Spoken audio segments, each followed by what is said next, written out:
Welcome to the Regulatory Mix on YouTube. We are happy to have you view our channel. Check out other episodes on various topics on our channel. Now on to our show. For decades, an FDA warning letter was considered a dreaded but highly abstract corporate punishment. The agency would publish a dense, jargon-filled document cataloging regulatory failures, a massive paper trail that usually only compliance officers and industry insiders could actually decode. Recently, the agency deployed a new tactic. Instead of relying solely on complex regulatory prose, the FDA is now attaching raw, photographic evidence directly to their public enforcement letters. Take the case of Patcos Cosmetics, an India-based manufacturer. In written correspondence responding to an initial FDA warning, the company's executives assured regulators that they operated with strict adherence to the highest quality standards. The FDA responded by publishing the photographs their investigators took during an unannounced inspection. The images showed broken windows exposing open processing lines to the outside environment, thick mold-like residue near product storage, and heavily neglected, dirty sinks used for cleaning out the facility's delicate production equipment. A written claim of quality means very little next to a high-resolution photo of industrial grime. By attaching these images, the FDA strips away the protective shield of corporate messaging, leaving the physical reality of the factory floor exposed to the public. Maintaining physical oversight is a massive logistical challenge. The FDA is tasked with policing a sprawling, complex network of international pharmaceutical and cosmetic supply chains. Historically, the volume of FDA enforcement is not a static baseline. The frequency of inspections and warning letters fluctuates depending on agency funding and the priorities of the sitting presidential administration. This chart tracks FDA regulatory letters from 1997 to 2011. Enforcement volume was high during the Clinton administration, averaging over 240 letters a year, before dropping sharply to 102 during the Bush years. Under Obama, volume rebounded to 177 letters annually. These shifts in administrative policy mean that manufacturers have historically gambled on periods of lax oversight. While photographs do not change agency funding, they absolutely change the longevity of the warning. Once published, these images create a permanent public record that outlasts the administration that produced it. Knowing the damage a photograph can do, companies frequently attempt to physically block FDA inspectors from taking them, citing internal security policies, intellectual property, or trade secrets to keep cameras off the production floor.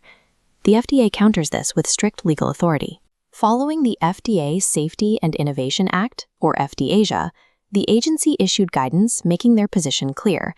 If you limit or refuse photography during a walkthrough, it is treated as outright obstruction of a federal inspection. When Tianjin Darintong, a Chinese drug manufacturer, explicitly barred inspectors from photographing two of their dirty filling machines, the FDA did not negotiate.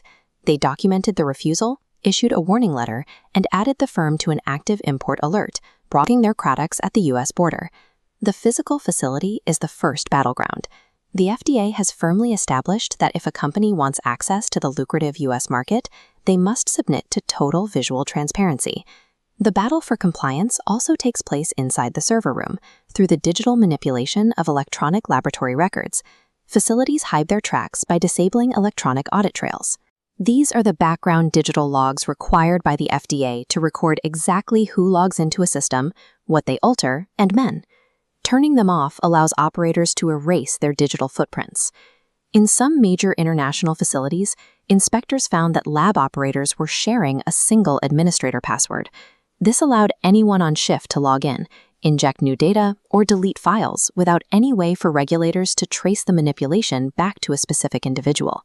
This lack of security facilitates severe fraud.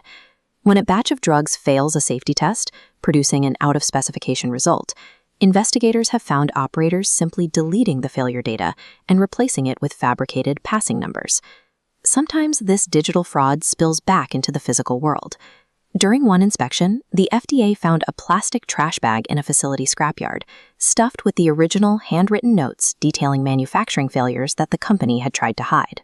The modern warning letter targets both of these fronts. By publishing evidence of the physical grime right next to the logs of digital fraud, the agency strips away the avenues a company has to deny the charges. Once a warning letter is published on the FDA's website, it instantly enters the public domain. Within hours, the document is downloaded, dissected, and shared by competitors, investors, and industry journalists. Reading a description of water damage in a PDF might raise eyebrows, but a photograph of green mold growing above a production line triggers a visceral reaction. It is immediately shareable across professional networks in a way that regulatory text never could be. By including these undeniable images, the FDA ensures that a regulatory violation is no longer just a paragraph in a database. It's a shareable piece of media that remains linked to the company's name. This policy of radical transparency shifts the fundamental compliance calculation for manufacturers. Deleted hard drives, legal pushback against inspectors, and waiting for the political climate to shift are no longer reliable ways to protect a brand. The FDA is operating under a standard of visual proof. Maintaining an operation now requires absolute integrity, from the factory floor to the server room. For the global pharmaceutical and cosmetics industries, the warning is clear. The cameras are rolling, the data is permanent, and the evidence will be seen by everyone. Thanks for watching our show. If you like the show, please subscribe, comment, like, or share with a friend or colleague to keep the mix moving. Thanks again, and have a great day.